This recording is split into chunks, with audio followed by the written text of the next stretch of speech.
Hello everyone, it's Mr. Dark here. Today we're going to look at a tragic case. On Monday, September 14th, 2015, a 16-year-old boy named Nolan Buchanan experienced what he thought was the best day of his life. The day before, on Sunday, he had a wonderful time with his girlfriend, spending a beautiful morning with her and her family, followed by a party with friends, and ending with a romantic sunset. Waking up on Monday next to his favorite girl. Nolan, a teenager full of hope, felt like he had everything. He even imagined himself as a successful businessman, seeing the whole world open before him. Little did he know that he was now the owner of Buchanan Construction Company, a company his father had driven into insolvency. Despite this, Nolan was determined to take charge of the family business and make it successful on his own. He was making plans to manage the cars, house, land, and money wisely, aiming to do better than his father had done. Nolan Keith Buchanan was arrested on October 1st, 2015, during school hours at Bonita High School in Bonita, California, by the Dorado County Sheriff's Office. He was then placed in the Juvenile Treatment Center, JTC, in South Lake Tahoe, until June 13th, 2018, when a jury of 7 men and 5 women from Dorado County found him guilty of 3 charges. The jury reached their decision in just 2 hours. Nolan was sentenced to 150 years in prison, with the possibility of parole starting from the 25th year of his sentence. This marked the end of his future plans with his girlfriend and to take over the family business. Neighbors and classmates viewed Nolan as a role model and a good student. As far as they knew, he was a brilliant kid. He was always focused and attentive in school, giving his full attention in class. He was also very polite and kind. "I was surprised when I heard that Nolan was arrested," said Nolan's friend during an interview. Let's find out what really happened in the Buchanan family. One day, Molly applied for a job at the Buchanan firm as an office manager. There, she first met Adam Buchanan, who had recently divorced and was raising his son, Nolan. Adam was drawn to Molly, and the feeling was mutual.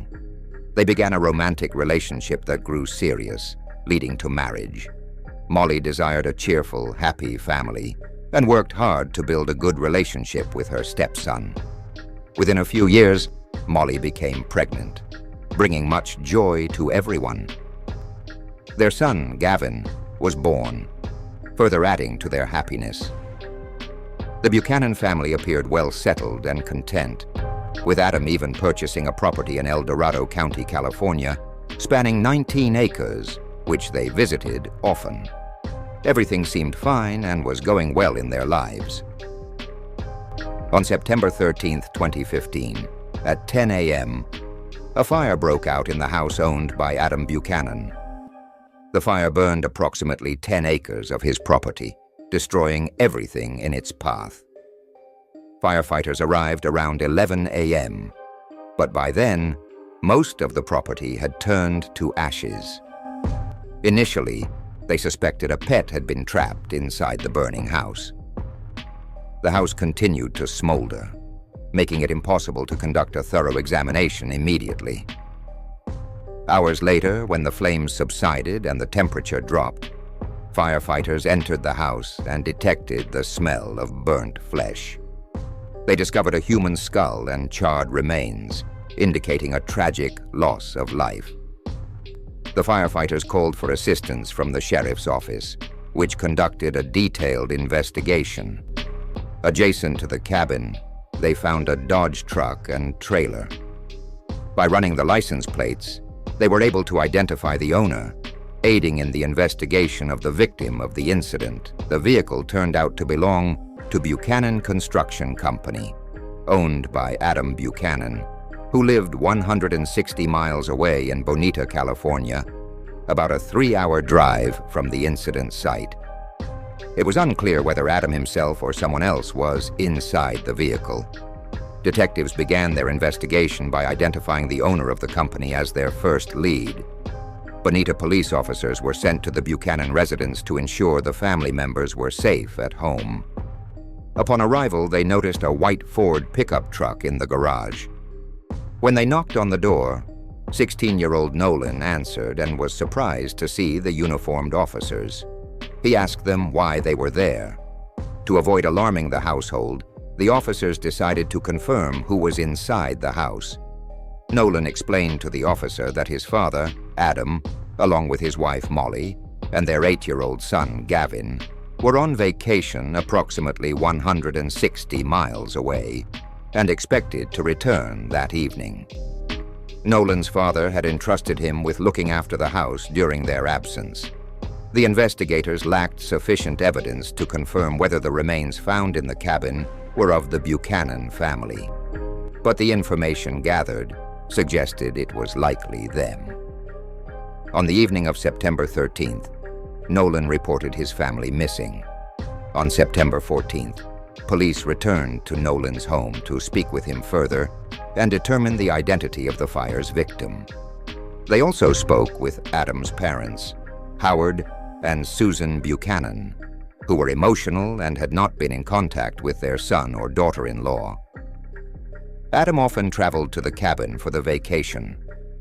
Upon further investigation of the burned cabin, it was discovered that the house was connected to generators, but there was no electricity at the time of the incident. Gas cylinders were found inside the house, leading to two theories, whether the fire was intentional or accidental. By September 15th, the fire scene had cooled down completely, allowing investigators to collect evidence, including debris from a nearby fire pit. New remains were discovered, shifting the direction of the case. Police found a skull fragment with a bullet hole, indicating foul play rather than an accident. The collected remains were sent for forensic DNA testing, revealing that the skull belonged to a small child with a bullet lodged in their thigh. This confirmed that it was a murder, and the fire was set to destroy evidence of the crime. The investigation now focused on determining how and by whom the crime was committed. There was speculation that the family might have taken their lives intentionally, but many questions remained unanswered. Police also looked into Molly's life to determine if she had any enemies capable of harming them. They also examined Adam and Molly's relationship, uncovering issues of abuse and rough treatment towards Molly and the children. Since the couple often hunted in the area where their country house was located and everyone was armed, investigators considered that during a fight, one of them might have grabbed a gun and shot, after realizing that it had been made a huge mistake and then took his own life. The tragedy has not been completely solved yet. If the incident occurred due to a conflict between a husband and wife, then the remains of one of them could be the murder weapon. Investigators also thought the weapon might have been damaged in the fire. After 5 days, the forensic team collected ashes from the home for examination, but they couldn't find any weapon there. A few days later, forensics confirmed that the DNA of the bodies matched Adam Buchanan, Molly, and their 8-year-old son. All 3 victims had gunshot wounds before the fire, and the angle of the bullets suggested that there was another person in the house to shoot them. The police had no choice but to investigate further. Nolan, speaking to officers, said the family left in an old Dodge truck, as his father preferred to use the company vehicle instead of his personal one. The personal car was in the garage loaded with a trailer of rocks for house decoration. This truck was found near the incident. When asked why he didn't go on vacation with them, Nolan explained he was responsible for gardening and looking after the house during their absence. Nolan also mentioned a neighbor was growing illegal plants near their property, leading to frequent arguments and threats to involve the police. When officers asked about the company information, Nolan disclosed that it was struggling financially, with only 5 employees left and facing bankruptcy soon. With this information, the officers suspected the neighbor, as violent crime in the area was often linked to illegal plantations. However, they didn't know which neighbor Nolan was referring to. After investigating all houses nearby, they found the right neighbor who confirmed the story. The officers interviewed this neighbor, who said there were no longer any conflicts or grudges between them. On September 18th, officers visited Adam's company and found Nolan's claims about the company's financial troubles to be true. Debts exceeded $30,000, and some employees had been let go, causing discontent among senior staff. On September 19th, during a school cleanup campaign near Adam's company, students found Molly and Adam Buchanan's IDs and a wallet under bushes, along with a .22 caliber rifle nearby. Detectives assumed the perpetrator used this rifle to kill the Buchanans and tried to cover their tracks. The discovery suggests that someone traveled from Greenwood to kill the family and then returned to Bonita to dispose of the murder weapon and bag. Detectives suspected it was done by a disgruntled employee of Buchanan Construction Company, as the bag was found nearby. Officers immediately requested a warrant to search the company and its records. The investigators got lucky a second time when they gained access to the company's security camera footage, which, by chance, was pointed towards the parking lot. They quickly identified the suspect. Knowing the family was away on vacation, officers checked nearby camera footage and were surprised to see Adam driving a Ford F-150 filled with rocks, not a Dodge truck as Nolan had claimed. Investigators realized Nolan had manipulated the investigation. If the white Ford had towed the rock trailer to the cabin, someone must have driven it back and parked it at the Buchanan home. Detectives questioned Nolan again, focusing on details like movie outings and shopping expenses, which Nolan said were paid with his father's credit card. Officers then obtained a warrant to search the Buchanan home in Bonita and review credit card records. They examined the Ford parked in the driveway and found reddish soil on the tires, similar to Greenwood soil, suggesting recent travel there. Though the fire had erased tire tread marks, the dirt indicated recent travel to Greenwood. Investigators traced credit card transactions, showing Adam used his card at Taco Bell on his way to Greenwood, contradicting Nolan's claim that he had the card and didn't go to Greenwood. Reviewing Taco Bell's camera footage, detectives saw a white Ford instead of a truck. They found a Taco Bell receipt dated September 11th with 4 drinks, matching evidence collected at the scene. This confirmed Nolan's presence. The next transaction was at a bar about 30 minutes from the incident site on September 12th, a place Adam's parents frequented. Security and highway cameras tracked their route in the Ford F-150, not the truck. They arrived at the Buchanan cabin at 2:30 a.m. on the incident day and left at 3:30 a.m. in the opposite direction. Initially, a camera captured Adam and Molly together, and later only Nolan was seen.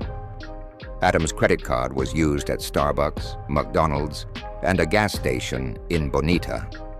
The bank confirmed that Adam had only one card, proving Nolan was not truthful. Meanwhile, forensic results showed Nolan's fingerprints on the gun. He was arrested from his school during class, but claimed innocence. Nolan's defense was that his father and stepmother were in conflict, and his stepmother shot his father before turning the gun on Nolan. Nolan said he escaped and shot his father in self-defense. However, forensic reports contradicted this, showing that Nolan shot his brother Gavin at a 90-degree angle, not consistent with his story. The truth was that while his parents were at the bar, Nolan shot Gavin. When they returned, Nolan shot his father Adam and stepmother Molly. To conceal the crime, he doused the bodies with gasoline and set the house on fire. Nolan then took the gun and documents, drove back to Bonita, and spent time with his girlfriend. On July 13th, Nolan was found guilty of 3 counts of first-degree murder and sentenced to 150 years in prison, with the possibility of parole after 25 years. The judge told Nolan that everyone has the chance to change and become a better person, and if Nolan behaves well during his sentence, the judge may request parole for him after 25 years. The decision to accept parole will be up to Nolan. Nolan defended himself by claiming innocence. However, if he is released on parole, he may have to pay a significant amount of money to the victims, although the exact amount is unknown at this time.